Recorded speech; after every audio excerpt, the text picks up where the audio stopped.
할렐루야. 아멘. 우리 사회에 계신 분들하고 인사하겠습니다. 너무 잘 오셨습니다. 네, 감사합니다. 자, 오늘 말씀은 에스겔 30장서부터 말씀 함께 보도록 하겠습니다. 에스겔 30장 1절서부터 3절까지의 말씀입니다. 같이 함께 읽겠습니다. 시작. 또 여호와의 말씀이 내게 임하여 이르시되 인자야 너는 예언하여 이르라. 주 여호와께서 이와 같이 말씀하시되 너희는 통곡하며 이르기를 슬프다 이날이여 하라. 그날이 가깝도다. 여호와의 날이 가깝도다. 구름의 날일 것이요 여러 나라들의 때이리로다. 아멘. 하나님께서 에스겔 선지자를 통하여서 이제 수많은 나라들에 대한 심판을 경고하고 계시는 내용들인데요. 자, 우리가 지난주 마지막 부분에 살펴봤던 내용들이 애굽에 대한 하나님의 심판입니다. 왜 하나님께서 이런 심판을 작정하셨느냐? 사실 전체적인 내용을 하나로 요약해서 보면 어떤 죄를 지었기 때문에 교만의 죄를 지었기 때문이다라는 것이죠. 그래서 교만에 대한 내용들을 하나하나 짚어가시면서 이제 말씀하고 계시는데, 우리 일일날 말씀을 보면 하나님께서 애굽에 대하여 이제 뭐라고 말씀하셨느냐? 그들이 가지고 있는 교만이 뭐였느냐? 애굽에 굉장히 중요한 강이 하나가 흐르고 있죠. 나일강이 흐르고 있는데, 이 애굽 사람들이 애굽의 바로가 스스로 그 강의 악어가 되었습니다. 큰 악어가 되어서 스스로 뭐라고 얘기하느냐? 이 나일강이 누구 거다? 내 거다. 심지어는 이 나일강을 보고서 뭐라고까지 얘기했느냐? 내가 나일강을 만들었다 라고 이야기했다라고 하는 것이죠. 근데 자, 이건 말이 안 되죠. 하나님께서 나일강을 허락하신 것이고 그것으로 말미암아 그들이 축복을 누리고 있었던 것이거든요. 근데 하나님을 잃어버리고 오히려 내게 주신 나일강을 마치 내 것인 것처럼, 내가 만든 것인 것처럼 착각하는 바로 그런 모습이 하나님 보시기에는 교만의 모습이었다라는 겁니다. 자, 그런 가운데 오늘도 이 애굽의 이 교만함에 대하여 말씀하시면서, 자, 심판이 임할 텐데, 자, 여호와의 날이 가까이 올 것이다. 하나님께서 이런 경고의 메시지를 하시고 계시는 이유가 무엇이냐? 간단히 얘기하면 이 말씀을 듣고 뭐 하라는 얘기예요? 예, 가까이 온다, 가까이 온다, 가까이 온다라고 계속 말씀하시는 이유는 뭐냐면 이 말씀을 듣고 돌이키라, 회개하라. 그러면 하나님께서 심판을 어찌 보면 물으실 수도 있거든요. 근데 자, 이제 거기에 대한 경고의 말씀을 계속 하고 계시는 거예요. 그래서 4절서부터 쭉 보니까 애굽의 칼이 임할 것이다. 심지어는 그 칼로 인하여 애굽과 함께 동맹했던 사람들까지도, 그들의 나라들까지도 그 심판의 영향을 받게 될 것이고 그들은 그 심판으로 말미암아 두려움을 가지게 될 것이다 라고 경고하고 계십니다. 그리고 애굽의 교만함에 대해서 직접 말씀하시죠. 6절에 보니까 자, 애굽을 붙들어 주는 자도 엎드려질 것이요 애굽의 교만한 권세도 낮아질 것이다. 애굽의 교만함을 하나님께서 직접 단어를 사용하셔서 말씀하시고 결국은 그 교만하게 올라오는 이 모습들을 하나님께서 낮추시도록 밟으시는 어떤 그런 모습들. 그리고 쭉 보니까 10절까지를 쭉 가보면 결국은 바벨론의 느부갓네살의 손에 의해서 너희가 심판을 받게 될 것이다 라고 구체적으로 말씀하시고 심지어는 너희가 그렇게 기대하고 너희가 그렇게 사랑하고 믿고 의지했던 그 강마저도 어떻게 될 것이라고 말씀하고 계시냐? 12절 다 같이 시작. 내가 그 모든 강을 마르게 하고 그 땅을 악인의 손에 팔겠으며 타국 사람의 손으로 그 땅과 그 가운데 있는 모든 것을 황폐하게 하리라. 나 여호와의 말이니라. 너희가 그렇게 의지하고 믿었던 그 강마저도 말라버릴 것이고 그로 인하여서 애굽 땅이 황폐해질 것이다 라고 하나님이 경고하고 계십니다. 자, 그래서 쭉 나오는 말씀 14절, 15절, 16절에 보니까 자, 황폐하게 될 것이고 심지어 불이 질러질 것이고 다 타버리게 될 것이다 라고 하나님께서 말씀하시면서 애굽의 교만함을 지적하고 계시죠. 자, 그런 가운데 이제 18절 말씀이 좀 중요해요. 자, 특별히 애굽에 이런 심판을 내린다라고 말씀하시면서 두 가지 좀 의미 있는 표현들을 이제 사용하시는데 18절에 보면 자, 내가 애굽에 뭘 꺾어버린다고요? 멍에를 꺾어버린다는 거예요. 멍에를. 이런 멍에가 뭔지 아세요? 멍에가 소가 일을 할 때 쟁기를 끌어갈 수 있게끔 어디다가 매는 거예요? 어깨다가 매어서 그 쟁기를 끌 수 있도록 이렇게 이제 뭐라 그러죠? 이제 이렇게 하는 거잖아요. 얹혀 놓는 거잖아요. 결국 멍에를 꺾어버린다라고 하는 것은 곧 뭘 의미하느냐? 더 이상 애굽이 일할 수 있다 없다? 일할 수 없어야 된다는 거죠. 이런 거죠. 그들이 나일강을 가지고 많은 열매를 거둬들였습니다. 근데 그 나일강조차도 자기 것이다, 자기가 만들었다라고 말씀하시니까 심지어 너희의 멍에를 꺾어버리는 것으로 말미암아 더 이상 네가 일조차도 할 수 없게끔 하나님께서 만들어버릴 것이고 그로 인한 소산이나 열매를 기대할 수 없는 인생이 되어버릴 거라는 거죠. 그래서 멍에를 꺾어버린다는 거예요. 그리고 두 번째 표현이 뭐냐면 21절에 같이 한번 읽어볼게요. 시작. 인자야 내가 애굽의 바로 왕의 팔을 꺾었더니. 자, 뭘 또 꺾어버린대요? 팔을 꺾어버린다는 거죠.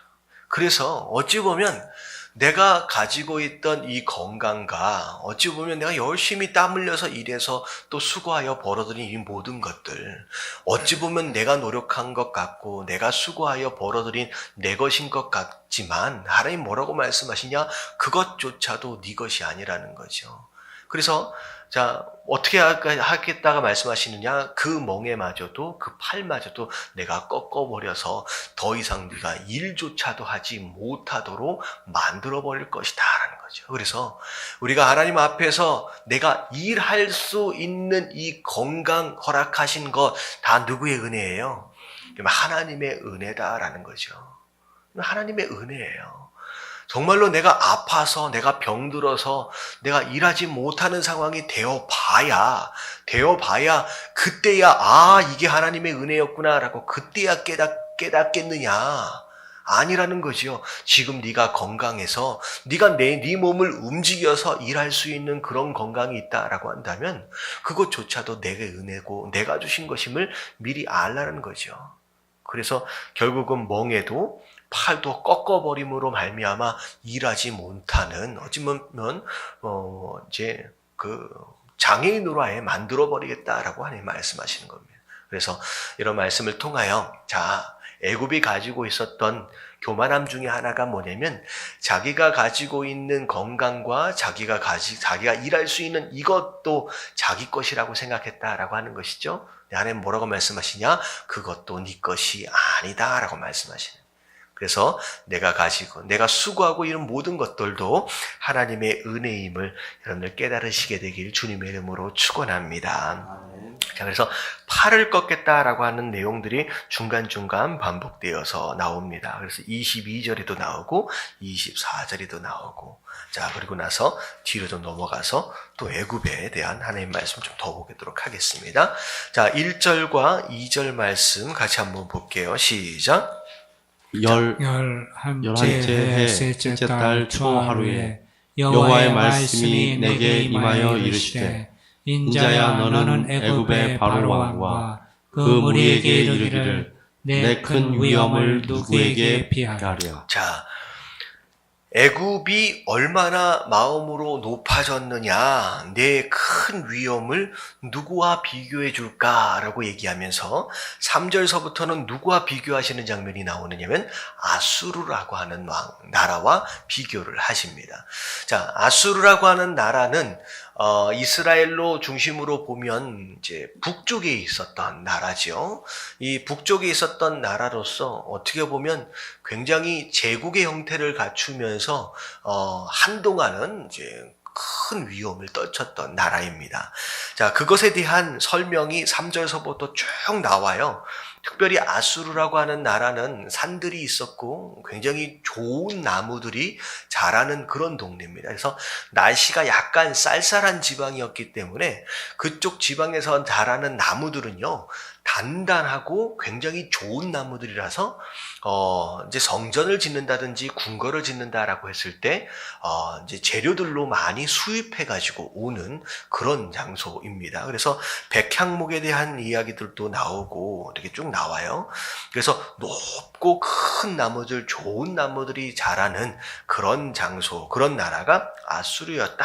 6절에 보니까 공중의 모든 새가 그 가지에 깃들었다라고 하는 것은 곧 무엇을 의미하느냐? 아수르와 더불어, 이 큰 나라와 더불어 많은 나라들이 아수르의 도움을 받고 아수르의 힘으로 또 이제 동맹되어지는 것으로 말미암아 그렇게 또 성장하는 그런 모습들이 있었다라고 하는 것이죠. 자, 그리고 7절에 보니까 자, 이 아수르라고 하는 이 거대한 나무가, 이 숲이 어디에 뿌리를 두고 있었다고 나와 있어요? 큰 물가에 뿌리를 두고 있었다라는 거죠. 그래서 나무가 물가 옆에 심겨져 있다라고 하는 것은 이 나무가 걱정할 일이 있다는 거예요? 없다는 거예요? 별로 걱정할 일이 없다는 거죠. 옆에서 풍족한 수분을 마음껏 빨아들일 수 있는 그런 이제 자연적인 어떤 혜택들을 누리고 있는 상황이었습니다. 자, 그래서 심지어는 이제 9절, 10절로 쭉 내려가면서 하나님께서 뭐라고까지 설명하고 있느냐? 그 숲이 얼마나 우물창하고 얼마나 풍성했으면 어떤 동산보다도 더 나았다? 여기 나오잖아요. 예, 에덴 동산보다도 뭐 더 풍요롭고 더 그렇다는 거죠. 자, 그러면서 자, 10절 말씀을 보면 그러므로 주 여호와께서 이같이 말씀하셨느니라 그의 키가 크고 꼭대기가 구름에 닿아서 높이 솟아났으므로 자, 마음이 어떻게 됐다? 교만하여졌다는 거죠. 자, 이게 이제 굉장히 중요한 내용인데 아수르가 왜 교만해졌느냐? 하는 일마다 다 잘 된 거예요. 그리고 이것저것 높이 뭐든지 잘 성공하고 무엇인지 잘 이루어냈다라고 하는 것이죠. 그래서 풍족함이 있고 넉넉함이 있고 하는 것마다 잘 되는, 잘 나가는 인생. 그러다 보니까 마음 가운데 어떤 마음이 들었느냐? 교만한 마음이 들었다는 거죠. 교만한 마음이. 그래서 자, 우리가 조금 잘 나간다라고 여겨질 때에 뭘 조심해야 된다? 이 교만을 조심해야 한다. 그래서 이런 이 아수르의 이런 모습들을 하나님께서 뭐라고 말씀하시냐? 그의 악으로 말미암아 내가 다 쫓아내었다라고 말씀하시면서 결국은 이 엄청난 풍요로움과 이 엄청난 강대한 어떤 힘들을 가지고 있던 이 아수르마저도 나중에 어떻게 됐다는 거예요? 쭉 말씀을 읽어보면 이 아수르도 심판을 받아서 그 모든 새들도 다 떠나버리고 그 나무들도 다 파괴되어 버렸다는 거, 다 황무지가 되어버렸다라는 거죠. 자, 결국은 이 말씀을 하고 계시는 이유가 뭐냐면 이 아수르가 조금 잘 되었다, 조금 성공하고 조금 잘 나간다라고 하는 것으로 교만해지었다라고 하는 이 모습이 누구랑 닮았다는 거예요? 애굽하고 닮았다는 거예요. 네 애굽과 닮았다는 거예요. 결국은 아수르가 그 교만함으로 인하여서 이런 심판을 받게 된 것처럼 너희의 교만을 내가 가만히 두겠느냐? 하나님께서 반드시 심판할 것이다 라고 하나님께서 말씀하고 계십니다. 그래서 여기까지 말씀을 통하여 우리가 뭘 생각해야 되느냐? 하나님께서 우리에게 실패라고 하는 경험들을 허락하시는 이유는 어찌 보면 뭘 우리에게 알도록 하시기 위한 것이냐? 겸손을 알도록 하시기 위한 것이라는 거죠. 우리가 인간이 항상 성공하면 참 좋을 것 같잖아요. 근데요, 이 아수르가 그랬던 것처럼, 애굽이 그랬던 것처럼 조금 잘 나가기 시작하면 스스로 뭐가 돼버려요? 여러분, 두루 같은 나라는 심지어 내가 누구라고 했어요? 내가 하나님이다 라고까지 얘기했다는 거죠. 조금 잘 되니까, 조금 잘 나가니까. 그래서 어찌 보면 내 삶 가운데 잔잔하게 실패의 경험과 실수의 경험들을 허락하시는 이유, 어찌면 그 모습들을 통하여서 하나님 제가 부족한 사람입니다 라고 스스로 낮아지도록 하는 하나님의 어떤 특별한 은혜이며 기회일 수 있다라고 하는 것이죠. 그래서 과거든 현재든 마음 가운데 내가 그때 넘어졌었던 적, 내가 그때 큰 실패를 경험했던 적들이 혹시 기억나신다라고 한다면, 내가 그때 잘해가지고 성공했었어야 하는데 라고 하는 아쉬움과 후회스러운 마음이 아니라 오히려 감사할 수 있는 저와 여러분들 되시길 주님의 이름으로 축원합니다. 어쩌면 그런 생각이 있을 수도 있어요. 그때 만약에 그 실패가 아니었고 그 실수가 아니었다라고 한다면 어쩌면 내가 이 자리에 와서 예배드리지 않고 있을 수 있었을 거라는 거죠. 여러분 깨달아지시길 주님의 이름으로 축원합니다.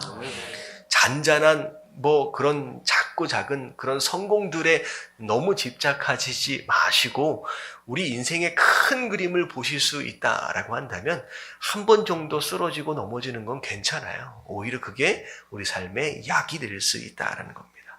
그래서 오늘 여기까지 말씀을 보면 애굽이 그렇게 교만해지는 것을 통하여서 아수르를 보면 예를 들어 가시면서 자 봐라 아수르 교만했더니 저렇게 망하지 않았느냐라고 이런 경고의 메시지 결국은 너도 교만하게 되면 이렇게 망하게 될 것이다 라고 하나님께서 경고하고 계십니다. 자, 다음 장 넘어갈게요. 32절 1절서부터 2절까지 말씀 같이 한번 읽어볼게요. 시작. 12째 해 12째 달 초하루에 여호와의 말씀이 내게 임하여 이르시되 인자야 너는 애굽의 바로 왕에 대하여 슬픈 노래를 불러 그에게 이르라. 너를 여러 나라에서 사자로 생각하였더니 실상은 바다 가운데의 큰 악어라. 강에서 튀어 일어나 발로 물을 휘저 그 강을 더럽혔도다. 자, 하나님께서 애굽에게 바로에게 또 어떤 경고를 하시느냐. 자, 2절 중간에 보니까 주변에 있는 나라들이 이 바로에 대해서 애굽이라고 하는 나라에 대해서 뭐라고 생각했느냐? 사자라고 생각했다는 거죠. 사자는 밀림의 왕이죠.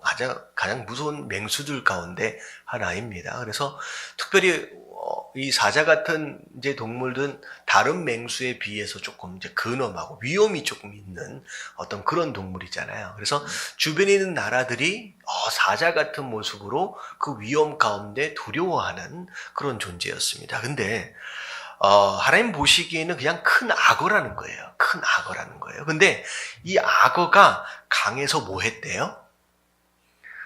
발로 물을 막 휘저어가지고 그 강을 어떻게 만들었대요? 더럽혔다는 거죠. 우리가 저 앞에 금요일날, 지지난주 금요일날 말씀에서 뭘 살펴봤느냐? 애굽에게 허락하신 이 나일강은 하나님이 주신 축복이었습니다. 이 말씀을 제가 전할 때 뭐라고 말씀을 드렸느냐? 우리에게 주신 나일강이 있다라고 말씀을 드렸어요. 이 나일강을 우리가 어떻게 해야 된다고요? 잘 경영하고 잘 다스려 가야 된다. 이 나일강은 우리의 사업장일 수도 있고 우리의 건강일 수도 있고 우리의 물질일 수도 있고 우리의 은사나 재능일 수도 있고 다양하게 우리가 해석할 수 있어요. 근데 이 나일강을 하나님께서 주셨어요. 그 나일강을 주신 분이 누구냐라고 하는 것을 인식하는 가운데 잘 다스리고 잘 경영해야 하는데 이 악어는 어떻게 했다고요? 질퍽질퍽 꼬리를 막 흔들면서 어떻게 해버렸어요? 그 강을 더럽혀 버렸다는 거죠. 잘 다스리지 못했다는 거죠. 애굽에게 조금 풍요로움을 주셨더니 조금 힘을 주셨더니 그 주신 풍요로움과 그 주신 힘을 가지고 주변에 있는 많은 나라를 폭정으로 다스렸다는 거예요. 더 힘들게 만들고 전쟁들을 막 일으키고 괴롭게 만들고 이런 거죠. 이 말씀은 곧 무엇을 의미하느냐? 내게 주신 강을 잘 다스리지 못하고 잘 경영하지 못하고 심지어는 흙탕물로 만들어버리는 그런 사람들이 있을 수 있다라고 하는 거죠. 자, 그럴 때 하나님께서 내버려 두시지 않는데요. 특별히 이 말씀들을 보면서 애굽에 대한 심판의 말씀을 굉장히 길게 말씀하고 계십니다. 굉장히 길게 말씀하고 계세요. 이 앞에 보면 암몬이나 에돔이나 다른 나라들 보면 불과 한 몇 구절만 심판에 대해서 말씀하시고 지나가셨거든요. 근데 이 애굽에 대해서 심판에 대한 말씀이 굉장히 길어요. 이제 어떻게 보면 말씀 구절 보면 거의 비슷비슷한 내용들이 계속 반복되어져서 내가 애굽을 가만히 두지 않을 것이다 라고 하나님의 어떤 그 작정하심이 이 안에서 이제 엿보이게 되어지거든요. 왜 하나님께서 이렇게까지 이제 하나님께서 이제 애굽에 대하여 이렇게 분노하고 계시느냐. 어찌 보면 이런 것일 수 있습니다. 주신 것만큼 기대하는 것이 다르다는 거죠. 무슨 내용인지 아시겠어요? 만약에 하나님께서 나에게 생각보다 더 많은 것으로 축복해 주시고 다른 사람과 좀 비교해서는 안 되겠지만 누구보다 더 큰 축복들을 내게 허락하신다라고 한다면 그 축복에 합당한 기대가 있고요. 여러분 반드시 하나님 주시는 축복은 뭐가 따라오느냐? 책임과 사명이 따라옵니다. 이게 굉장히 중요한 거예요. 하나님 나를 축복하여 주시옵소서. 그래서 그 축복을 내가 받으면요. 그 축복으로 말미암아 내가 그냥 잘 먹고 잘 사는 것에 머물러 있는 것이 아니라 그 축복 안에는 무엇과 무엇이 함께 동반해서 오느냐? 책임과 사명이 함께 동반해서 옵니다. 아브라함을 축복하셨을 때도 마찬가지예요. 그 축복 안에 뭐가 있었어요? 사명이 있었고 책임이 있었습니다. 이 얘기는 하나님께서 애굽이라고 하는 나라에 엄청난 축복을 허락하시면서 그 애굽에다가 뭘 주셨다는 거예요? 사명과 책임을 주셨다는 거예요. 근데 그에 합당한 삶을 살지 못하는 것으로 말미암아 하나님께서 뭐라고 말씀하시냐? 그 모든 것을 내가 다 빼앗아 갈 것이다. 그리고 그 악어, 그 땅에서 어찌 보면 그 강에서 그 강을 더럽히던 악어를 뭘 던져가지고 끌어내요? 그물을 던져가지고 이 그물을 던진다라고 하는 것은 하나님의 심판은 절대 피할 수 없다는 거죠. 그물까지를 던져서 내가 잡아서 끌어내가지고 강 바깥으로 던져버리겠다는 거죠. 내가 너에게 준 그 축복을 더 이상 누리지 못하도록 만들어버릴 것이다 라는 겁니다. 그래서 하나님께서 여러분들에게 직장을 주시고 사업장을 주시고 축복을 허락하셨다라고 한다면 그 허락하신 축복에 맞는 사명, 그 허락하신 축복에 맞는 책임을 다할 수 있어야 합니다. 그렇지 않으면 이 악어처럼 이 애굽처럼 어떻게 된다는 거예요? 강 바깥으로 끌어내버리겠다라고 하는 거예요. 너가 더 이상 누리지 못하도록, 너가 더 이상 더럽히지 못하도록 내가 끌어내버리겠다라고 하나님께서 말씀하십니다. 그래서 13절에 보니까 내가 또 그 모든 짐승을 큰 물가에서 멸하니니 사람의 발이나 짐승의 굽이 다시는 그 물을 흐리지 못하도록, 내가 주신 축복인데 더 이상 그렇게 흐리지 못하도록 하나님께서 방치해 놓지 않으실 것이다 라고 하나님 말씀하십니다.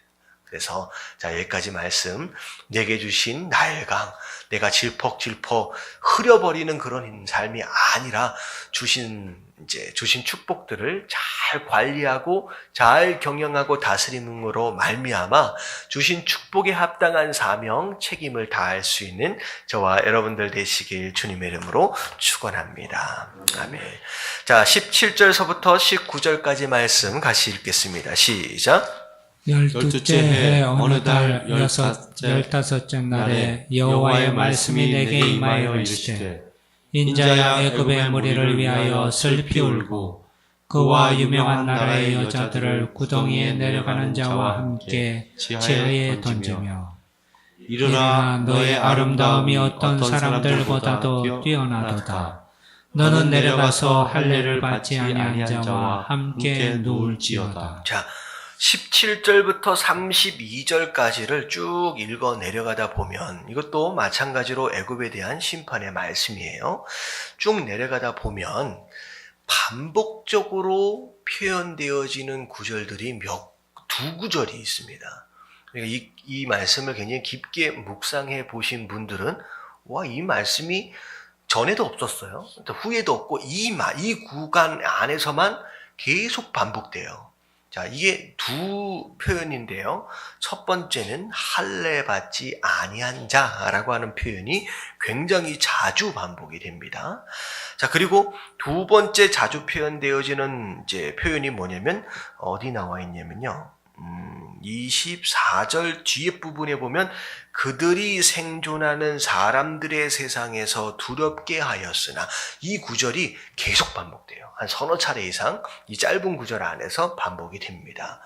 자, 하나님께서 결국은 심판하실 때에 이 애굽이라고 하는 나라를 어디에 내려가도록, 이 아름다운 애굽이라는 거 애굽의 나라예요. 근데 이 아름다운 애굽이라고 하는 나라를 수월 가운데 죽음의 자리로 내려가도록 할 것이다 라고 하는데, 누구와 함께라고 말씀하시느냐? 할례 받지 아니한 자라고 나와 있어요.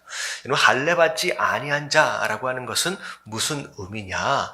하나님과의 언약 관계 밖에 있는 자들입니다. 밖에 있는 자들이에요. 하나님께 속하지 아니하는 자들이에요. 구원받지 못한 자들이고 선택받지 못한 자들이고 하나님을 믿지 아니하는 것으로 말미암아 하나님으로부터 버림받은 자들입니다. 결국은 하나님께로부터 이런 축복을 받았음에도 불구하고 하나님 언약 안에 들어 마치 하나님 말씀에 순종하지 않고 자기 마음대로 살아간 이 애굽에 대하여 어떻게 될 것이다? 할례 받지 못한 자들과 함께 멸망을 당하는 자리에 있게 될 것이다. 그 자리에 함께 누울 것이다 라고 말씀하고 계시는 것이죠. 그래서 어찌 보면 할례 받지 못한 자, 이건 하나님께 속하지 못한 자들로서 구원과는 상관이 없는 자들이잖아요. 이런 자들이 이런 심판의 모습들이 되어진다라고 하는 것은 굉장히 두렵고 무서운 이야기입니다. 근데 자, 지금 애굽이 어떤 교만함을 행했느냐라고 하는 것에 대해서 지금 한 구절 한 구절씩 좀 짚어가고 있는데, 자, 여기 32절까지 나오는 내용들 가운데 애굽이 저지른 교만의 모습이 무엇으로 표현되어지느냐? 아까 전에 두 번째 얘기했던 그들이 생존하는 사람들의 세상에서 두렵게 하였으니 라고 표현되고 있어요. 자, 이게 뭐냐면요. 그들이 생존하는 사람들의 세상에서, 이건 뭐냐면 이미 심판을 받은 자들은 지금 어디가 있어요? 저기 수월, 지옥 가운데 내려가 버린 거죠. 근데 지옥 가운데 이미 내려가 버린 자들 입장에서 볼 때에 아직 심판을 받지 않음으로 말미암아 간신히 살아남은 자들이 어디에 살고 있어요, 지금 이 땅에 살고 있는 거예요. 그래서 이 표현이 되게 재밌게 설명이 됐는데, 그들이 생존하는 사람들의 세상에서 어느 세상을 얘기하는 거예요? 그냥 이 세상을 얘기하는 거예요. 그러니까 심판을 이미 받아서 저 밑에 내려가 있는 사람들 입장에서 지금 쓴 거예요. 그래서 이 세상 사람들, 이 세상에서 뭐 했다라고 표현하냐면 두렵게 하였으나 라고 표현되어 있어요. 이건 뭐냐면 애굽이라고 하는 나라가 주변에 있는 많은 나라들에게 어떤 대상이었다? 두려움의 대상이었다는 거죠. 자, 이것을 현대판으로 옮겨서 보면 뭐 했다라고 표현하면 되냐면 갑질했다라고 얘기하면 되는 거예요. 무슨 얘기인지 아시겠죠? 조금 힘이 있는 거예요. 조금 권세가 있는 거예요. 나름대로 가지고 있는 힘과 그 권세와 권력을 가지고 좀 덜 가진 자들을 향하여 뭐 했다? 갑질했다라고 하는 거예요. 요즘에 얼마나 많은 이 갑질에 대한 내용들이 뉴스에 많이 나오는지 모릅니다. 대기업 무슨 사장은 별의별 일을 다 했죠. 자기가 안에 있는데 문을 먼저 잠갔다고 해가지고 손찌검을 하질 않느냐. 어떤 기업의 무슨 총수는 뭐 했대요. 한 달인가 두 달 사이에 뭐 했대요. 운전기사를 몇십 번을 바꿨대요. 이게 참, 이런 일들. 근데요. 여러분들 이 대기업 사장들이나 저 위에 있는 사람들만이 갑질을 하느냐? 여러분 그렇지 않습니다. 우리 안에 갑질이 충분히 있을 수가 있어요.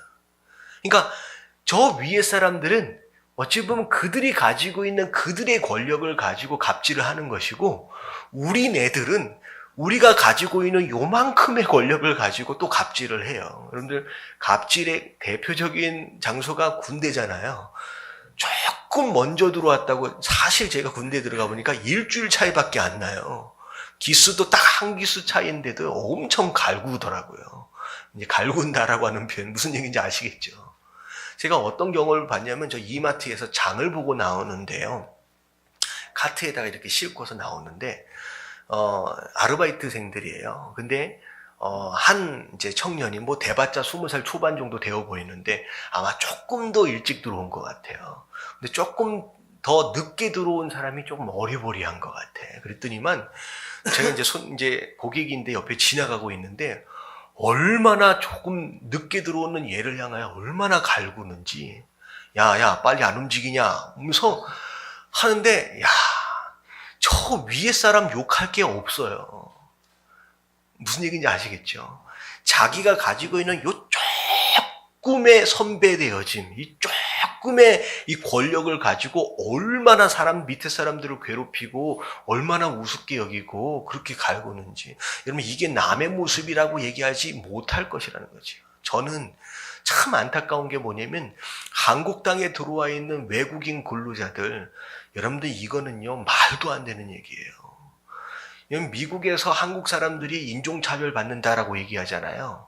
라티노들 인종차별 받는다라고 얘기하잖아요. 그건 말도 꺼낼 필요도 없어요. 한국 사람이 얼마나 인종차별하고요. 자기보다 조금 덜 가진 사람들 얼마나 못되게 하는지. 그래서 그 80년도인가 90년도에 LA 폭동 사건이 일어났을 때 왜 화는 백인들에게 화가 나서 폭발을 했는데 해코지는 어디 가서 했어요? 한인타운 가서 다 뒤집어 엎었거든요. 왜 그랬는지 아세요? 억울하게 당한 게 아니에요. 여러분, 한국 사람들은 흑인들이요 피부도 터치 안 합니다. 그래서 리콜 스토어에서 거스름돈 거스름돈 줄 때 한국 사람들이 흑인들한테 어떻게 줬는지 아세요? 던져줬어요. 그리고 이렇게 해서 떨어뜨려줬어요. 자기 손 닿을까 봐서. 그러니까 흑인들이 얼마나 마음 가운데 분노가 쌓여야 돼. 물론 백인들도 믿지만 더 미운 것이 별것도 아닌 똑같이 이민 와가지고 그렇게 살고 있는 오히려 자기네들보다 더 늦게 왔잖아요. 근데 그 사람들한테 얼마나 학대를 받는지 지금도 마찬가지입니다. 지금 LA 한인타운 가보면요. 대부분의 그 한인 음식점 안에서 구준인들은 다 라티노 사람들이 해요. 남미 사람들이. 근데 얼마나 왔다 갔다 하면서 그 식당 안에다가는 크드맣게 성경 구절 같은 거 다 적어놓고 있으면서 얼마나 저 하면서 욕을 해댔사는지 똑바로 안 한다고. 제 생각에 딱 볼 때 나이도 얼마 차이도 안 나 보이는데. 여러분, 한국 민족의 갑질이 얼마나 심한지 몰라요. 우리가 느끼지 못할 뿐이지. 나는 안 한 것 같죠? 아니요, 그렇지 않아요. 지금 그것을 하나님께서 말씀하고 계시는 거예요. 뭐가 교만이냐? 내가 너에게 조금 뭐 줬더니, 권력을 줬고 힘을 줬더니 그것 가지고 다른 사람들을 잘 섬기고 돌보는 게 아니라 오히려 이렇게 힘들게 만들고 무섭게 만들고 앞에 오면 주눅들게 만드는 그런 삶, 그건 아니다라고 말씀하시는 거예요. 여러분들, 절대 우리 크리스찬들은 누구 앞에서든 두려움이 대상이 되어지지 마시고, 저 사람은 누군지 한번 만나보고 싶다라고 편안함을 제공하는 섬기는 사람들 되어지시길 주님의 이름으로 축원합니다. 지금 거기에 대한 내용이 바로 이 17절에서부터 32절까지 나오는 그 말씀입니다. 너희가 내가 준 그 힘 가지고 그렇게 사람들을 괴롭혔느냐? 내가 가만히 두지 않을 것이다. 라고 하는 거예요. 그래서 혹시나 회사 안에서든 어디 안에서든 내가 리더나 사장이나 어떤 그 지도자의 위치에 있다라고 하시는 분들은 꼭 이 말씀을 새겨 들으실 수 있는 저와 여러분들 되시길 주님의 이름으로 축원합니다. 그래서 저는 무섭게 안 하죠. 그럴 때도 있습니다. 별로 무섭게 안 하는데 거의 친구처럼 또 다시 돌아봐야 돼. 이따가 나랑 상담을 좀 해야 되겠는데. 이게 또 교만함이라는 거예요. 그러니까 교만함이라고 하는 그런 삶의 모습들이 우리 삶 안에서 찾고 찾아보면 별의별 군데에서 우리의 교만함이 나타날 수 있다라고 하는 거죠. 조금 아랫사람들한테 막 말하지 마셔야 된다는 거예요. 자, 33절로 3장으로 넘어갑니다. 자, 1절부터 3절까지 같이 한번 읽어볼게요. 시작. 여호와의 말씀이 내게 임하여 이르시되 인자야 너는 내 민족에게 말하여 이르라. 가령 내가 칼을 한 땅에 임하게 한다 하자. 그 땅 백성이 자기들 가운데 하나를 택하여 파수꾼을 삼은 그 사람이 그 땅에 칼이 임함을 보고 나팔을 불러 백성에게 경고하되. 자, 이 말씀을 1절서부터 9절까지의 말씀으로 하나를 나누고요. 자, 10절부터 그 뒤에까지로 두 부분으로 좀 나눠서 생각하면 되겠습니다. 자, 앞에 부분은 가령이라고 하는 것을 통하여 하나님께서 예를 들어 주시는 거예요. 자, 어떤 나라에 파수꾼 한 사람을 세웠대요. 이 파수꾼은 뭐 하는 사람이냐? 높은 망대 위에 올라가서 만약에 적들이 쳐들어온다라고 한다면 미리 그것을 발견하고 뭐 하는 사람이에요? 백성들에게 나팔을 불어서 알려주는 사람입니다. 그래서 그런 사명을 받고 그렇게 망대 위에 세우심을 받은 사람이라는 거죠. 근데 자, 가령 적들이 칼로 쳐들어오고 있는데 그것을 봤음에도 불구하고 나팔을 불지 않는다라고 한다면 누구 책임이라는 거예요? 예, 여러분들 둘 다 책임입니다. 첫 번째, 적들이 공격해온다, 칼이 임한다라고 하는 것은 하나님의 심판이거든요. 자, 이 심판은 누구의 죄 때문에 이 심판을 받아요? 백성의 죄. 그러니까 일단은 나팔을 불지 않아서 못 들었지만 결국은 그 심판 자체가 그들의 죄로 인한 심판이기 때문에 첫 번째 그 백성들은 자기 죄로 인하여 심판을 받는 거래요. 그 책임이래요. 하지만 자, 두 번째, 나팔을 불지 않은 그 파수꾼은 어떻게 해야 된다는 거예요? 그 책임에 대한 대가를 져야 된다는 거죠. 근데 거꾸로 만약에 적들이 쳐들어온다라고 했을 때 나팔을 불었어요.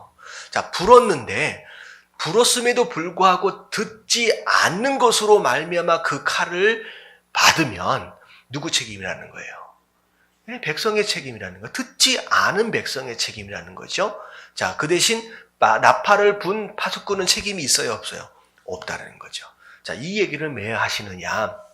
하나님께서 누구를 이 백성의 파수꾼으로 세웠다? 에스겔이라고 하는 선지자를 이 백성의 파수꾼으로 세웠다는 거죠. 자, 그래서 이 이해를 들어드리는 이유는 두시는 이유는 뭐냐면, 파수꾼은 뭐 하기만 하면 돼요? 칼이 임하는 것에 대하여 나팔만 불면 된다는 거죠. 그 나팔을 듣지 않고에 대한 책임은 파수꾼에 있다는 거예요? 파수꾼에게 없다는 거예요? 파수꾼에게 있는 것이 아니라는 거예요. 네가 걱정하지 말라는 거예요. 이 사람이 내가 나팔을 불어도 이 사람들이 들을 것이냐 듣지 않을 것이냐라고 하는 것에 대한 걱정을 하라 하지 말라. 하지 말래요. 그냥 네가 다해야 될 책임은 나팔만 불면 된다는 거죠. 여러분, 전도할 때에 우리가 가져야 할 마음은 이 마음입니다. 우리 전도할 때 설득하라고 하지 않았어요. 전도는 뭐 하는 거예요? 임하는 칼에 대하여 나팔을 부는 겁니다. 그 사람이 그 이야기를 듣고 마음을 돌이키든 안 돌이키든 그거는 전도자의 책임입니까? 아닙니까? 아니라는 거예요. 그 사람이 택함을 받은 사람이고 회개할 타이밍이 되었다라고 한다면 돌아올 것이고, 그렇지 않다라고 한다면 너는 나팔을 분 것으로의 책임을 다한 것이다라는 거죠. 여러분들, 그래서 우리가 이 말씀을 통하여 첫 번째 우리가 생각해야 될 것이 뭐냐면, 전도할 때 고민하지 말자는 거예요. 그냥 하나님 말씀하시는 거에 대해서 나팔만 불면 된다는 거죠. 자, 근데 이 말씀을 증거할 때 그 당시의 상황을 보면 이 에스겔만 선지자가 아니었습니다. 수많은 다른 선지자들이 있었어요. 자, 근데 다른 선지자들이 어떤 나팔을 불었느냐? 분명히 하나님께서는 그들의 죄로 말미암아 심판을 받을 것이다 라고 하는 것에 대한 메시지를 계속 주시는데, 다른 거짓 선지자들은 뭐라고 얘기했느냐? 괜찮다 라고 얘기했어요. 심지어 환상을 통하여 그 솥을 보여주셨잖아요. 솥 안에 고기가 삶아지고 있었어요. 여러분, 이 환상은 뭐에 대한 내용이냐? 이 솥은 예루살렘이고 그 안에서 삶아지고 있는 이 고기는 누굴 의미해요? 이스라엘 백성들이 결국은 심판을 받게 되는 모습을 상징적으로 의미하는 것인데, 이 에스겔과 다른 선지자들은, 진짜 선지자들은 이건 하나님의 심판이다, 피해갈 수 없다라고 말씀을 증거하고 있는데, 거짓 선지자들은 뭐라고 증거하고 있다고요? 괜찮다, 괜찮다. 솥을 마치 우리를 보호해주는 예루살렘 성처럼 얘기했어요. 그래서 우리는 하나님이 보호해 주실 거니까, 하나님이 지켜주실 것이다 라고 얘기했다는 거죠. 그래서 많은 백성들이 뭐에 귀를 기울였느냐? 심판에 대한 메시지가 아니라 괜찮다, 괜찮다에 귀를 기울였다는 거죠. 이 말씀을 통하여 우리가 말씀을 전해야 하는 자들이 어떤 말씀을 전해야 하느냐라고 하는 것을 우리가 분별할 필요가 있어요. 어떤 말씀을 성도들이 좋아해요? 이거는 심판에 대한 말씀일까요? 아니면 괜찮다, 괜찮다 할까요? 괜찮다, 괜찮다예요. 한 2, 3년 전서부터 설교의 주제가 무엇이 되었었느냐? 힐링이 되었어요. 무슨 얘기인지 아시겠죠? 제가 한국교회에 딱 들어와서 보니까 갑자기 제가 한 10년 전만 해도 웰빙이었거든요. 근데 이게 유행을 타는 것 같아요. 제가 한국에 딱 들어와 보니까 모든 설교의 주제가 뭐냐면 힐링이야. 고침을 받으라는 거예요. 회복되라는 거예요. 그러면서 모든 성도들이 다 뭐한 사람이냐? 다 상처받은 사람들. 아무도 상처 준 사람은 없어요. 나는 다 상처받은 사람이고 뭐 하라는 거예요? 다 치유받으라는 거예요. 정말 이 심판에 대하여, 죄 지은 것에 대하여 회개하라는 메시지는 다 사라져버리고 그냥 다 치유만 받으래요. 다 괜찮고 하나님 다 회복해 주실 것이고, 하나님께서 다 어떻게 하든가요? 망한 것이 있다면 다 세워주실 것이고, 어디 그런 말씀이 있어요? 그러니까 이때 당시에도 마찬가지였다는 거예요. 진짜 선지자는 이 나팔을 불도록 부르심을 받았는데, 한결같이 거짓 선지자들은 괜찮다, 괜찮다, 하나님 지켜주실 것이다, 다 잘 될 것이다, 하나님 보호해 주실 것이다 라고 하는 그런 얘기들만 전해졌다라고 하는 것이죠. 그래서 우리가 정말로 증거해야 할 나팔 소리가 뭐냐라고 하는 것과, 우리가 듣고 돌이켜야 할 메시지가 뭐냐라고 하는 것을 들을 수 있어야 된다라고 하는 거예요. 여러분, 깨달아지시길 주님의 이름으로 축원합니다. 자, 그리고 나서 10절서부터 쭉 나오는 내용이 굉장히 중요한 말씀입니다. 지금 하나님의 본심에 대한 말씀을 하세요. 많은 사람들이 그런 오해를 하거든요.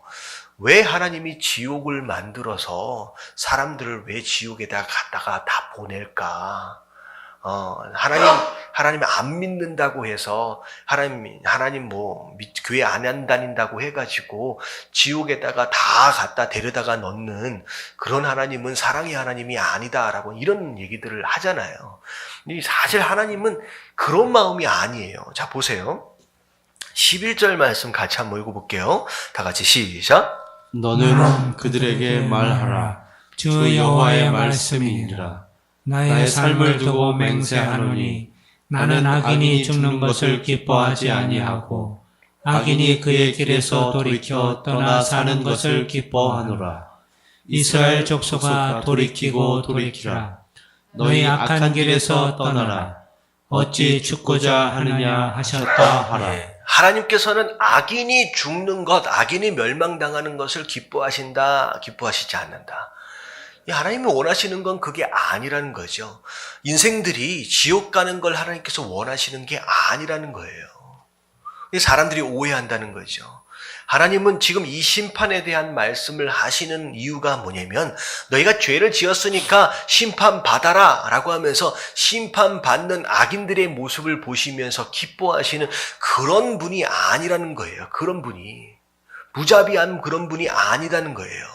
자, 그러면서 예를 들어주시는 거예요. 그 밑에를 보니까. 자, 어떤 의인이 있대요. 자, 어떤 의인이 있는데, 자, 네가 의인이기 때문에 네가 살 것이다 라고 하는 이야기를 들은 거예요, 하나님께. 그랬는데 그 이야기를 듣고 야 내가 살 것이다 라고 얘기를 들었으니까 이젠 막 살아도 되겠지라고 막 악을 행하면서 막 살았어요.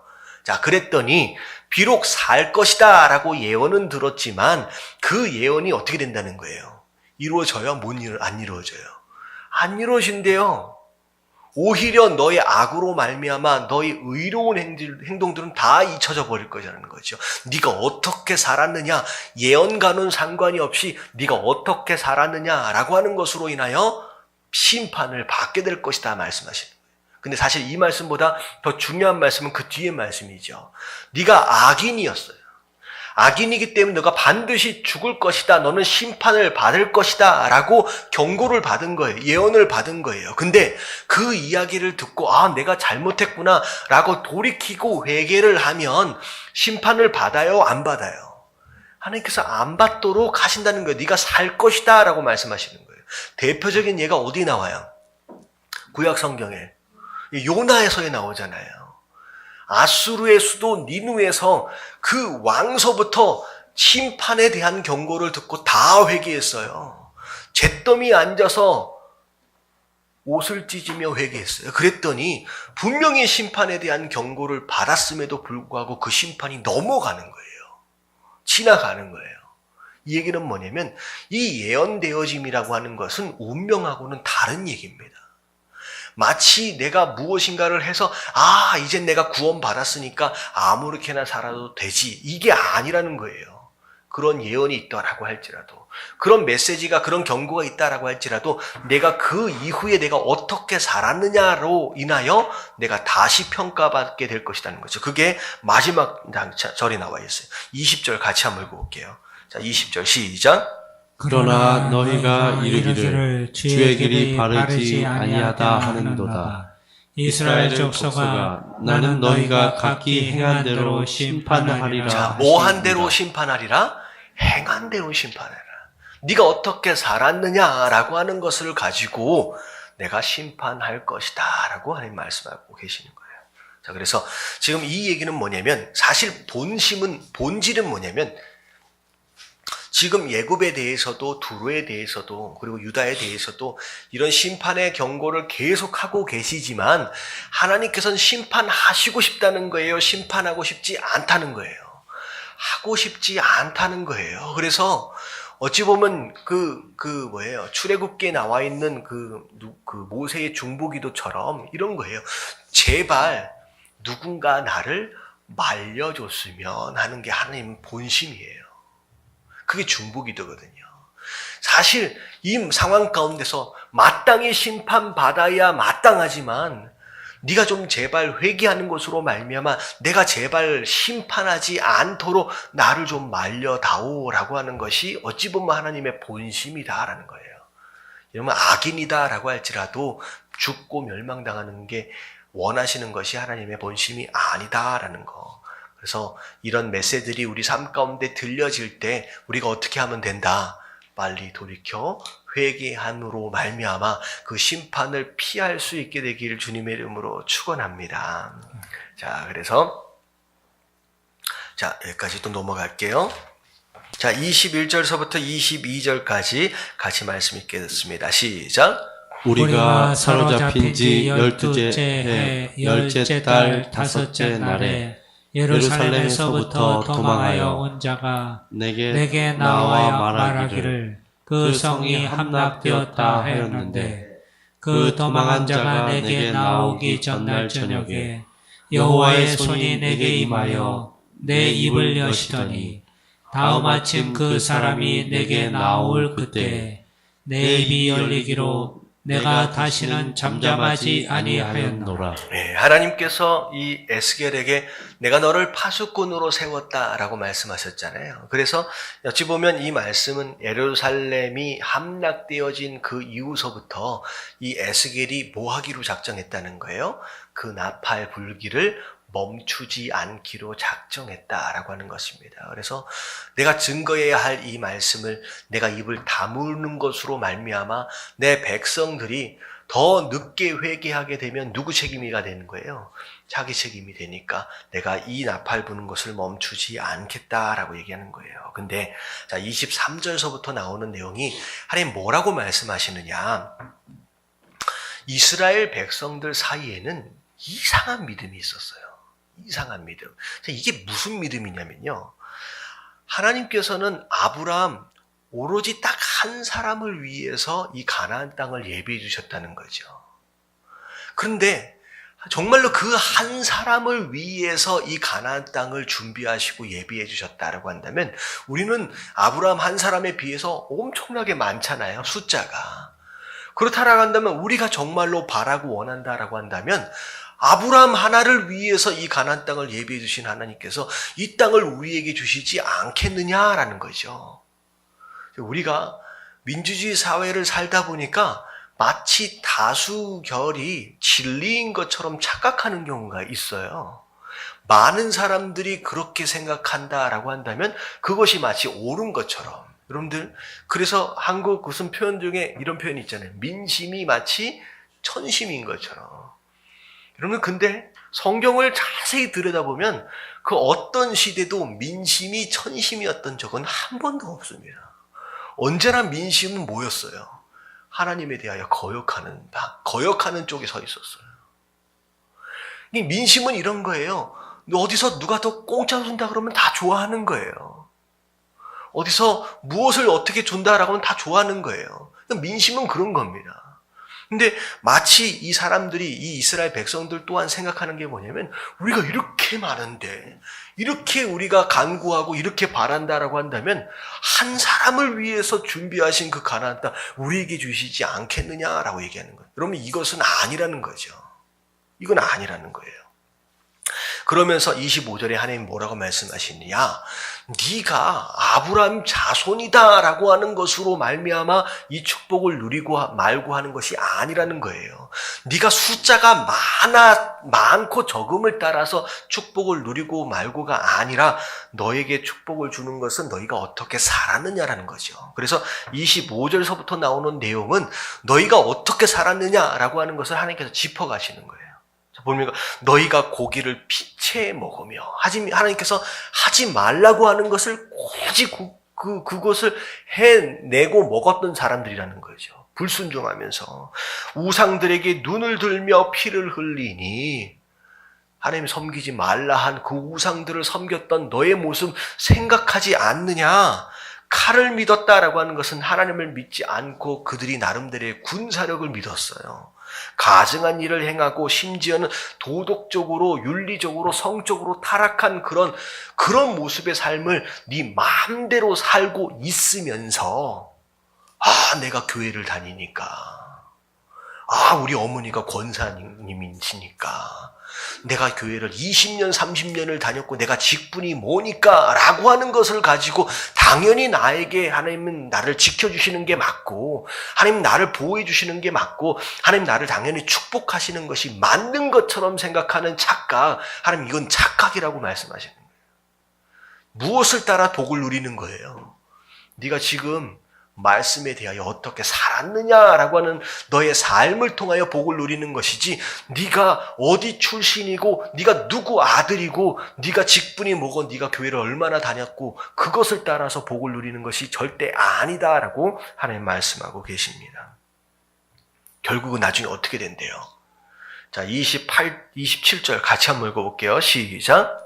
너는 그들에게 이르기를 주 여호와께서 이같이 말씀하시되 내가 나의 삶을 두고 맹세하노니 황무지에 있는 자는 칼에 엎드러뜨리고 들에 있는 자는 들짐승에게 넘겨 먹히게 하고 산성과 꿀에 있는 자는 전염병에 죽게 하리라. 자, 이 말씀 안에서 굉장히 충격적인 단어는 무슨 단어냐면요, 황무지라고 하는 단어예요. 여러분, 이 황무지는 지금 어디를 얘기하고 있느냐? 가나안 땅을 얘기하고 있어요.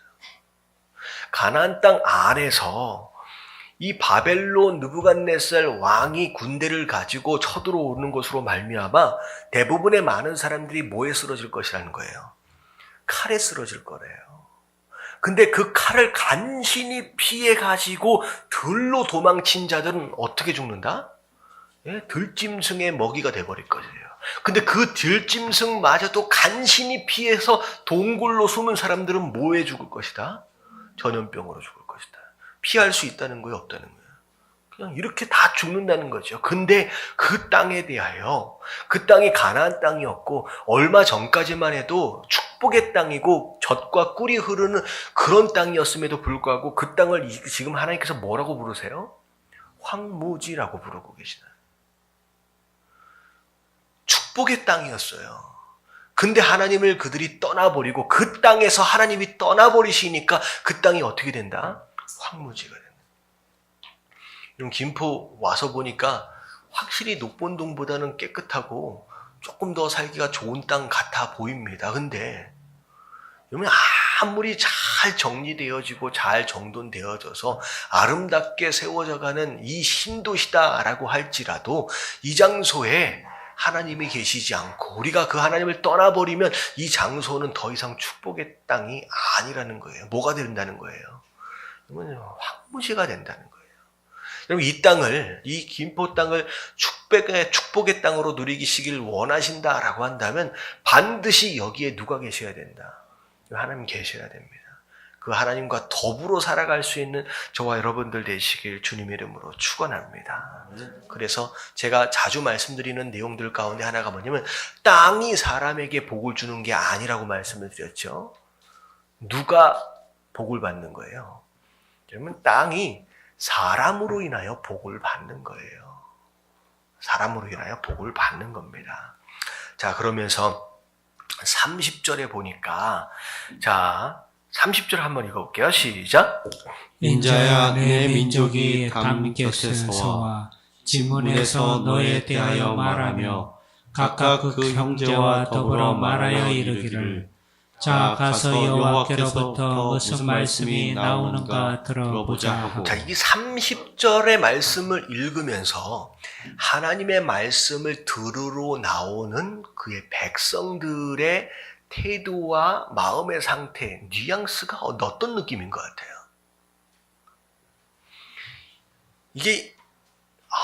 이게 심판이 임한다라고 하는데, 야, 이거 하나님 말씀을 듣고 우리가 어떻게 구원받을 방법을 찾아야 되는 것이 아니냐, 우리가 살 방법을 찾아봐야 하는 것이 아니냐라고 하는 그 마음인 것 같아요?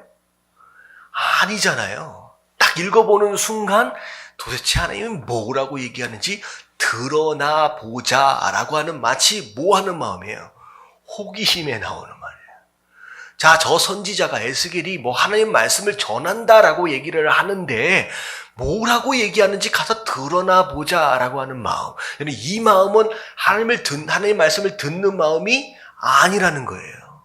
이런 마음은 그의 삶을 변화시킬 수 없고 그를 구원할 수 있는 말씀이 아닙니다. 우리가 하나님 말씀을 들을 때 어떤 마음과 태도여야 하느냐. 이게 굉장히 중요하다는 거죠. 이런 호기심에 뭐라고 얘기하는지, 설교를 어떻게 하는지 한번 드러나 보자라고 하는 이런 태도는 절대 그 말씀을 통하여 구원받을 수 없다는 거죠. 여러분 말씀을 들을 때 어떤 마음 되어져야 돼요? 내가 이 말씀을 듣고 어떻게 하자는 거예요? 살아야 한다는 거예요. 살아야 한다는 거예요. 다시 말하면 말씀을 듣는 것에 뭘 걸으라고 말씀을 드렸어요? 그럼 목숨을 걸어라.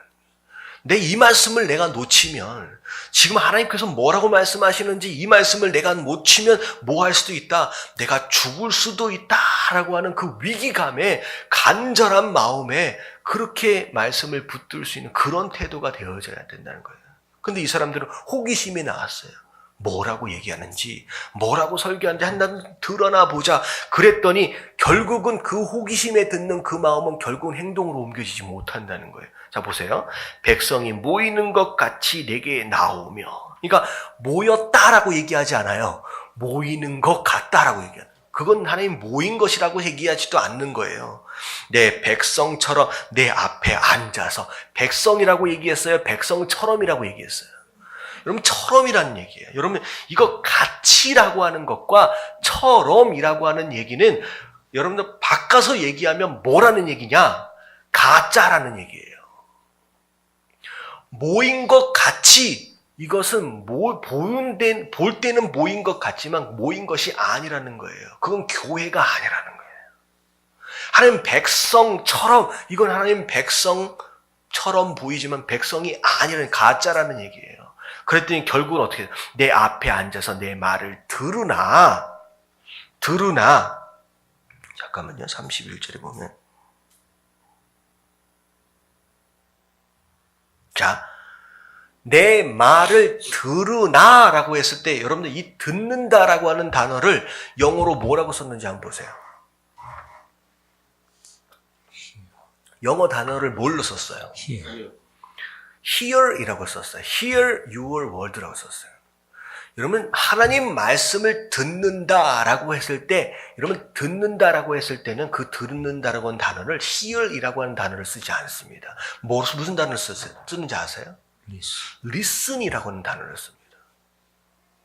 여러분, hear이라고 하는 것은 물리적으로 들려지는 소리를 감각적으로 접수했다는 얘기일 뿐이라는 거죠. 그냥 음악이 틀어져 있어요. 이걸 내가 집중해서 무슨 음악이냐? 그런 마음으로 다가가서 들으면 그건 뭐라고 얘기했냐? Listen to music이 되는 거예요. 근데 hear이라고 하는 것은 내가 집중한 거예요, 안 한 거예요? 집중하지 않은, 그냥 들려진 거예요.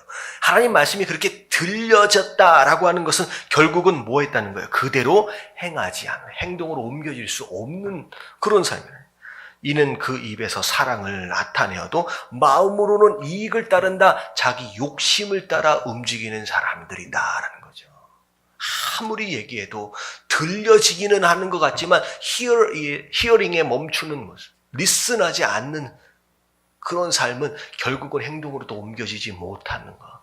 여러분, 그런 삶을 구원을 받아야 못 받아요. 구원받지 못한다라고 하나님 말씀하시는 거예요. 그러면 32절에 보니까 사람들이 너에 대해서 어떻게 기억하게 될 것이냐? 고운 음성으로 사랑의 노래를 하며 음악을 잘하는 사람으로 여겼대요. 이 에스겔이 찬양 사역자입니다. 찬양, 하나님께서 노래를 만들어라 라고 하는 이 명령을 따라서 노래를 만들어서 사람들에게 악기를 연주하면서 노래했던 사람이에요. 근데 사람들은 그 노래의 가사에 집중하지 않았어요. 하나님 말씀에 집중하지 않고, 야, 노래 잘하네, 악기 연주 잘하네, 음악가야, 그렇게 생각한다는 거예요. 하지만 마지막 때에 하나님의 날에 심판을 받게 되는 순간, 그때서야 너를 기억하게 될 것이다. 그 선지자가 그때 이야기를 했던 것 같은데 라고 그때서야 기억되어지는 자가 될 것이라는 거죠. 자, 여기까지 말씀. 중요한 게 뭐냐면, 자, 하나님 말씀은 호기심에 드러나 보자 라고 하는 태도여서는 안 된다라는 거예요. 이런 말씀을 들을 때에 내가 살기 위해서라도 목숨을 걸고 말씀을 붙잡는 저와 여러분들 되시길 주님 이름으로 축원합니다. 그리고 절대 우리는 다수결의 원칙을 따라 사는 사람들이 아니에요. 민심이 천심이다라는 얘기는 어디 가서 하지 마십시오. 이것은 말이 안 되는 얘기예요. 오히려 하나님의 뜻을 알고 그 뜻에 순종하는 모습이 바로 우리 성도의 모습이 되어야 할 줄로 믿습니다. 자, 마지막. 자, 금요일 날 말씀입니다. 자, 1절서부터 3절까지 같이 한번 읽어볼게요. 시작. 여호와의 말씀이 내게 임하여 이르시되, 인자야, 너는 이스라엘 목자들에게 예언하라.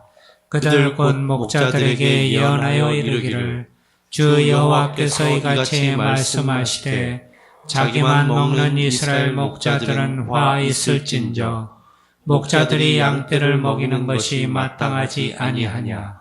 너희가 살찐 양을 잡아 그 기름을 먹으며 그 털을 입되 양떼는 먹이지 아니하는도다. 자, 이스라엘 백성들이 왜 이런 망하는 상황까지 와버리게 되었느냐라고 하는 것에 대한 책임 누구에게도 있다는 거예요? 그들의 목자들, 지도자들에게 있다는 것입니다. 자, 이 지도자들이다라고 하는 것은 이제 어떻게 보면 두 개로 좀 나눠서 생각할 수 있죠. 정치적인 지도자로서 왕들이나 어떤 그런 장관들을 얘기하는 것일 수도 있고, 또 그리고 영적인 지도자들로서 이제 말씀을 전하는 대제사장들과 선지자들을 의미하는 것일 수 있습니다. 근데 그 두 종류의 지도자들이 마땅히 감당해야 할 그 직분들을 감당하지 못한 것으로 말미암아 이런 상황이 벌어졌다라고 하는 것이죠. 자, 특별히 목자들에게 화가 있다라고 말씀하시면서 양떼를 먹이는 것이 마땅하지 않느냐. 근데 양떼를 먹여야 할 이 목자는 뭐 하기에 급급했다는 거예요? 자기 배를 채우는 것에 급급했다라고 하는 것이죠. 자, 그래서 어찌 보면 4절서부터 쭉 나오는 내용들, 정말로 너희가 돌봐야 할 자들을 돌보지 않았어요. 여러분들, 연약한 자, 병든 자, 상한 자, 쫓기는 자, 잃어버린 자. 그러면 이런 양떼들은요, 돌봐봤자 얻을 것이 있어요, 없어요? 별로 얻을 것이 없습니다. 오히려 무엇을 더 많이 뜯어내고 더 많이 착취해 갈 수 있을까? 어떤 양들을 찾은 거예요? 토실토실 살찐 양들만 찾은 거예요. 그 사람들만 케어한 거예요. 그래서 그것으로 자기 배우를 채워낸 거예요. 정말로 도움이 필요한 사람들은 거들떠보지도 않고, 그래서 마치 목자로 세워진 자가 있음에도 불구하고 목자가 없는 양들처럼 다 흩어져 버렸습니다. 다 흩어졌어요. 자, 그래서 하나님께서 뭐라고 말씀하시냐? 목자들아, 내가 너희를 이제는 믿지 않을 것이라는 거예요. 그러면서 너에게 내가 맡겨진 그 양들을 내가 다 어떻게 하겠다? 다 빼앗아서 다 찾아오겠다는 거예요. 더 이상 그 양들을 너희가 돌보지 못하도록 만들어버릴 것이다 라는 겁니다. 여러분들, 여기에 나오는 목자는 사실은 누굴 의미하느냐? 우리 한 사람 한 사람을 의미합니다. 우리가 돌봐야 할 우리의 양떼들이 있다라는 거예요. 물론 교회 안에서 지도자 되어진 목사와 전도사와 이제 지도자들일 수도 있지만, 우리 한 사람 한 사람 맡겨주신 양떼들이 있어요. 이러면 가까이 얘기한다면 우리 가정, 부모된 자로서 어떻게 해야 돼요? 목자로서 말씀 안에서 잘 돌봐야 할 책임이 부모 안에 있습니다. 그리고 교회 안에서 공동체 안에 리더십으로 세워진 자들은 내게 주신 이 양들을 잘 돌봐야 할 책임이 있고, 또 주의 종도로 세워진 자들은 이 양들을 또 잘 돌봐야 할 책임들이 있는데, 하나님 그 책임들을 감당하지 못하는 목자들은 하나님 뭐라고 말씀하시냐? 그 양떼들을 다 빼앗아가겠대요. 그 양떼들을. 그러고 나서 10절서부터 뭐라고 말씀하시냐? 그 양떼를 내가 다 찾고 내가 다시 모아서 내가 양떼의 목자가 되겠대요. 사실 어떻게 보면 마지막 때 다 모으고 다 회복해서 다 양들을 이렇게 이제 푸른 초장으로 인도해 갈 그 목자는 결국은 누굴 의미하느냐? 예수 그리스도를 의미합니다. 그래서 결국은 내가 15절을 뭐라고 말씀하시냐? 한번 같이 한번 읽어볼게요. 시작.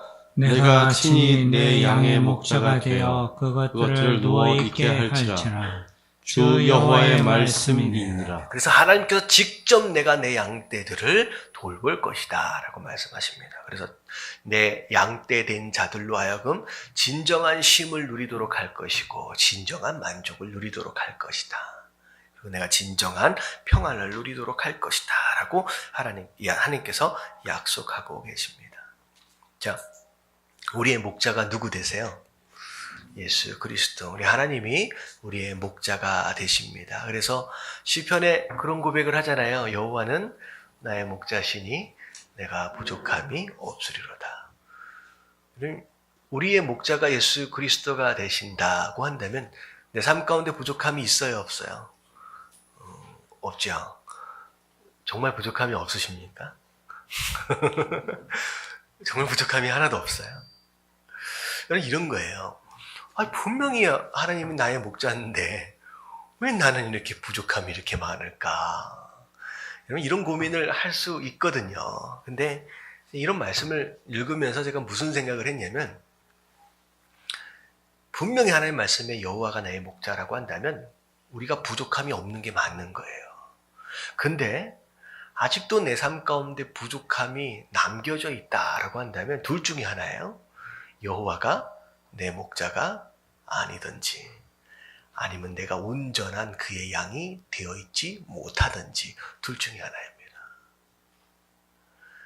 이 말씀이 정말로 진리다라고 한다면, 사실이다라고 한다면 하나님이 내 목자가 된다면 반드시 내 삶 가운데 부족함이 없어야 합니다. 그럼에도 불구하고 나는 항상 굶주리고 나는 항상 부족하다라고 한다면 먼저 뭘 점검해야 되느냐? 지금 내 목자가 여호와 하나님이 맞는지를 점검해야 돼요. 여호와 하나님이 맞는지를 점검해야 돼요. 내가 여호와 하나님이 내 목자인 것처럼 혹시 착각하고 있다라고 한다면, 그리고 나는 다른 누군가를, 다른 무엇인가를 목자 삼고 있다라고 한다면 내 삶 가운데 부족함은 영원히 떠나질 않습니다. 그래서 이 말씀에 우리가 묵상을 하면서 내가 진짜 여호와를 내 목자 삼고 있느냐라고 하는 것을 점검할 필요가 있어요. 두 번째가 뭐냐면 내가 그분의 온전한 양이 아닌 경우에는 이런 경우가 있습니다. 이게 뭐냐면 분명히 내 목자가 여호와 하나님이 맞아요. 그렇거든요. 근데 목자가 인도하시는 길로 가는 게 양의 본질적인 모습인데 그대로 가요, 안 가요? 잘 안 가는 삐딱한 양의 모습이 있다라고 한다면 그분이 내 목자임에도 불구하고 이런 만족을 느끼지 못하는 거예요. 목자가 이쪽으로 가자라고 말씀하고 계심에도 불구하고 나는 거기 가기 싫은데요 라고 고집 부리는 양의 모습이다라고 한다면 절대 만족이 없어요. 목자가 너는 이걸 먹어야 돼 라고 목자가 알아서 필요한 양, 이 꼴들을 주고 계심에도 불구하고 하나님 나는 그건 맛이 없는데요, 나는 다른 거 먹고 싶은데요 라고 끝까지 스스로를 주장하고 고집을 부리면 목자 되시면 분명히 맞는데 어떤 일이 벌어져요? 내 삶 가운데 아무리 몸부림쳐도 만족이 없는 거예요. 왜? 딴 것만 먹고 딴 길로만 가고 있기 때문에. 정말로 여호와는 나의 목자시니 내가 부족함이 없으리로다 라고 하는 이 말씀을 우리의 삶을 통하여 경험하길 원하신다라고 한다면, 자, 첫 번째 뭘 점검하라? 내 목자가 여호와 하나님이 지금 맞는지를 점검하시고 내가 그의 착한 어린 양 되어진 모습이냐, 양 되어져야 되는데 자꾸 용 되어져서 스스로를 막 올리는 그런 모습이다라고 한다면 안 된다라고 하는 거죠. 여러분, 그런 정말 여호와를 내 목자로 누릴 수 있는 정말 그런 지혜로운 성도들 되어주시길 주님의 이름으로 축원합니다. 아멘. 자, 우리 말씀 좀 기억하시면서 오늘 대략적인 말씀은 무엇이 교만이냐라고 하는 것에 대한 말씀이 있었고요. 그리고 우리가 하나님의 백성 되어졌다라고 할 때의 백성 되어짐의 바른 모습이 뭐냐라고 하는 것에 대한 말씀이 있었습니다. 그래서 자, 우리 이 두 가지 말씀을 좀 기억하시면서 우리 함께 찬양하며 기도할 수 있는 시간 갖도록 하겠습니다. 자, 찬양하겠습니다.